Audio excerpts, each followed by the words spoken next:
नमस्कार विद्यार्थियों। पिछली कक्षा में हमने राजनीतिक संस्कृति के विभिन्न प्रकारों के बारे में अध्ययन किया था। आज हम राजनीतिक जो संस्कृति है तथा राजनीतिक जो समाजीकरण है, इन संस्कृति और समाजीकरण के अंदर आपस में क्या संबंध है, इसके बारे में अध्ययन करेंगे कि राजनीतिक संस्कृति क्या है और राजनीतिक समाजीकरण क्या है।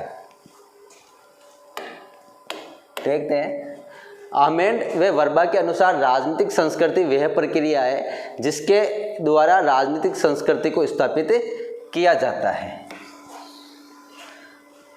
तो आमेंड व वर्बा ने कहा कि राजनीतिक जो समाजीकरण है, यह समाजीकरण क्या है, तो ये राजनीतिक समाजीकरण वह प्रक्रिया है, एक प्रक्रिया का नाम है जिसके द्वारा राजनीतिक संस्कृति है जो हमारी, इसको स्थापित किया जाता है। तो राजनीतिक संस्कृति क्या है और राजनीतिक समाजीकरण क्या है।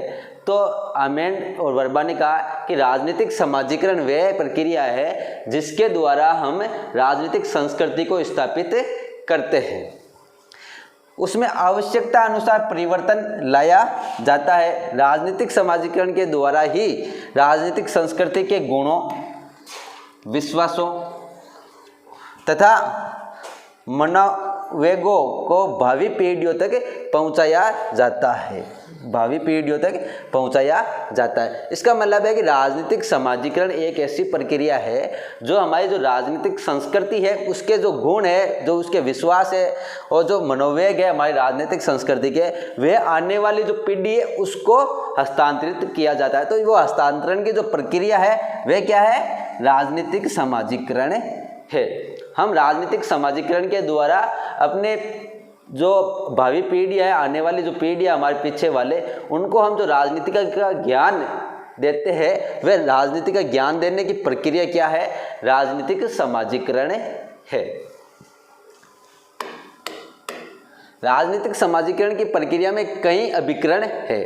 जो राजनीतिक समाजीकरण हम करते हैं, अपने राजनीतिक जो संस्कृति है उसका ज्ञान जब हम आने वाली भावी पीढ़ियों को देते हैं तो उसके बहुत सारे साधन है, बहुत सारे अभिकरण है। हम किन किन माध्यम से अपने आने वाली पीढ़ियों को हमारी राजनीतिक संस्कृति का ज्ञान देते हैं, तो वे ज्ञान देने के जो भी साधन है वे राजनीतिक समाजीकरण के अभिकरण कहलाते। तो उसके अंदर क्या आएगा, व्यक्ति का जो परिवार है, मित्र मंडली है, शिक्षण संस्थान है, धार्मिक संस्थान है, लोकचार है, हित समूह है और राजनीतिक दल आदि महत्वपूर्ण भूमिका निभाते। तो इनके माध्यम से हम अपनी राजनीतिक संस्कृति का ज्ञान अपने आने वाली भावी पीढ़ियों को देते हैं। किसके, मित्र मंडली, परिवार, शिक्षण संस्थान, धार्मिक संस्थान, लोक संचार, हित समूह वे राजनीतिक दलों के द्वारा। राजनीतिक समाजीकरण के जरिए ही समाज अपने राजनीतिक मानकों, मान्यताओं और विश्वासों को एक पीढ़ी से दूसरी पीढ़ी तक संचारित करते हैं, यानी भेजते हैं। राजनीतिक समाजीकरण के द्वारा हम अपने ज्ञान को, जो राजनीतिक व्यवस्था का हमारा ज्ञान है, उसको हम अपनी भावी वाली पीढ़ी के एक पीढ़ी से दूसरी पीढ़ी में हस्तांतरण करते हैं। साधारणतः राजनीतिक समाजीकरण राजनीतिक स्थिरता को बढ़ावा देता है, लेकिन यदि किसी देश विशेष में राजनीतिक संस्कृति अनेक उप संस्कृतियों में बटी हो तो राजनीतिक समाजीकरण की प्रक्रिया को राष्ट्र निर्माण की आवश्यकताओं के अनुरूप ढालना अपरिहार्य होगा, आवश्यक होगा। साधारणतः जो राजनीतिक जो समाजीकरण है वह राजनीतिक स्थिरता को बढ़ावा देता है। अगर राजनीतिक समाजीकरण कहीं पर नहीं पाया जाता है तो वहाँ पर राजनीतिक संस्कृति जो है वह बहुत ही ज़्यादा बदलती रहेगी। अगर हम अपने राजनीतिक समाजीकरण, अपने राजनीतिक ज्ञान को राजनीतिक समाजीकरण के माध्यम से दूसरी पीढ़ी में हस्तांतरण करते रहेंगे तो हमारी जो राजनीतिक व्यवस्था है वह स्थिर बनी हुई रहेगी। जैसे हमारी लोकतांत्रिक राजनीतिक व्यवस्था है, हम आने वाली पीढ़ी को लोकतांत्रिक राजनीतिक व्यवस्था की ज्ञान देते रहेंगे तो हमारे राजनीतिक संस्कृति के अंदर लोकतांत्रिक व्यवस्था बनी रहेगी। अगर ये राजनीतिक समाजीकरण के द्वारा हम लोकतांत्रिक जो भावना है उसको अपने भावी पीढ़ियों को हस्तांतरण नहीं करेंगे तो लोकतांत्रिक व्यवस्था के असफल होने के या उसकी जगह दूसरी व्यवस्था स्थापित होने के बहुत ही ज़्यादा चांस हो जाते। लेकिन किसी देश विशेष की राजनीतिक संस्कृतियाँ उप संस्कृतियों में बटी हुई है। कोई देश ऐसा है जिनकी राजनीतिक संस्कृतियाँ अन्य अनेक टुकड़ों में बटी हुई है, तो वहाँ पर राजनीतिक समाजीकरण की प्रक्रिया में राष्ट्र निर्माण की आवश्यकता के अनुरूप ढालना अपरिहार्य होगा। जरूरी होगा कि राजनीतिक समाजीकरण के माध्यम से हम अपने भावी पीढ़ियों को राजनीति का ज्ञान दें, नहीं तो वहाँ पर बहुत ही ज़्यादा क्रांति विद्रोह होने की भावना रहेगी। राजनीतिक संस्कृति और लोकतंत्र।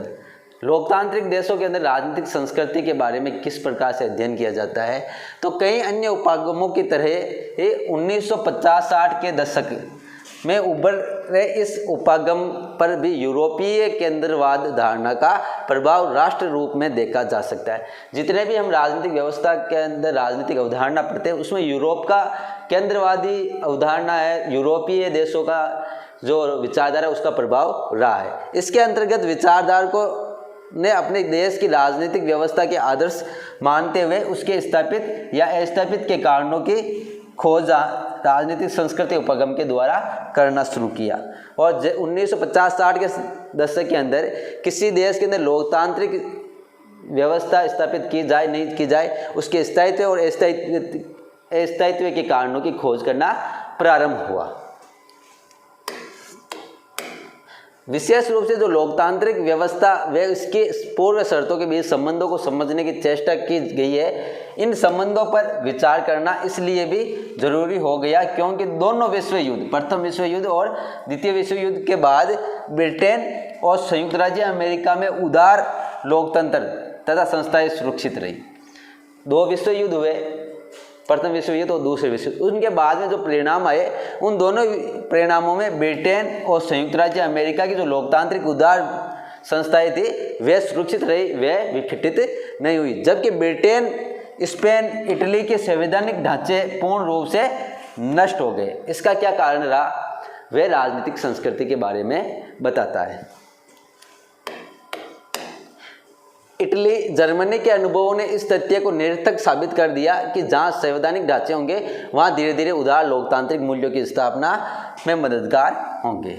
जैसे ही द्वितीय विश्व युद्ध, प्रथम विश्व युद्ध के बाद में जर्मनी और इटली के जो संवैधानिक ढांचे थे वे विघटित हो गए, तो ये हो गया कि जहाँ जहाँ पर संवैधानिक व्यवस्था स्थापित की गई है वहाँ पर लोकतांत्रिक व्यवस्था स्थापित होगी जरूरी नहीं है। 1950 और 60 के दशक में तीसरी दुनिया, जो नए नए देश उपनिवेशवाद से विमुक्त हुए थे या आज़ाद हुए थे, जो नई सोवियत संघ के गुट में थे, नई यूएसएसआर के, नई यूएसए अमेरिका के गुट में थे, नई रूस सोवियत संघ के गुट में थे, उनको तीसरी दुनिया कहा गया। तो तीसरी दुनिया के नवोदित देशों के संवैधानिक ढांचों का पतन इस बात का उदाहरण था कि लोकतंत्रात्मक प्रणाली मात्र उचित या उपयुक्त सामाजिक परिवेश में ही पनप सकती है और इसे सामाजिक परिवेश में राजनीतिक संस्कृति द्वारा ही निर्मित किया जा सकता है।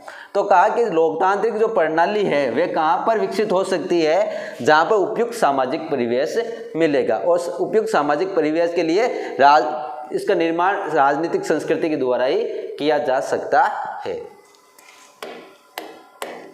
इस प्रकार लोकतंत्र की स्थिरता के लिए अब तक जिन संस्थागत और सामाजिक आर्थिक तत्वों का पर्याप्त माना जाता था वे अपूर्ण सिद्ध हुए, और कारण राजनीतिक संस्कृतियों का उपागम एवं नवीन दृष्टिकोण संस्कृतीय तत्वों का अध्ययन केंद्र बिंदु बनाते हुए राजनीति के अध्ययन के लिए इसे महत्वपूर्ण माना गया। तो अब ऐसा मानने जाने लगा कि संवैधानिक ढांचा होना ही लोकतंत्र की स्थापना के लिए उपयुक्त नहीं है, उसके लिए एक सामाजिक परिवेश चाहिए जो राजनीतिक संस्कृति के माध्यम से स्थापित किया जा सकता है।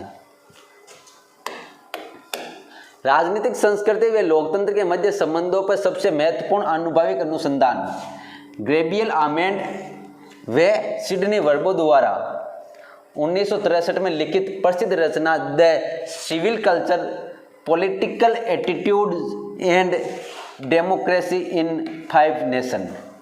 गैब्रियल आमेंड और सिडनी वर्बो ने 5 देशों की राजनीतिक व्यवस्था और वहाँ की राजनीतिक संस्कृति के बारे में अध्ययन किया और एक पुस्तक लिखी, civil culture, political attitudes and democracy in 5 nation द्वारा प्रस्तुत किया गया कि ब्रिटेन, जर्मनी, इटली, अमेरिका और मेक्सिको के लोकतंत्र की स्थिरता या अस्थिरता पर राजनीतिक संस्कृति के प्रभावों का विश्लेषण किया था। और इसके अंदर उन्होंने किन किन देशों में, ब्रिटेन, जर्मनी, इटली, अमेरिका और मेक्सिको के लोकतंत्र के अंदर राजनीतिक संस्कृति किस किस प्रकार की है उसके बारे में अध्ययन किया था और विस्तार रूप से राजनीतिक संस्कृति और लोकतांत्रिक व्यवस्था के बारे में बताया था।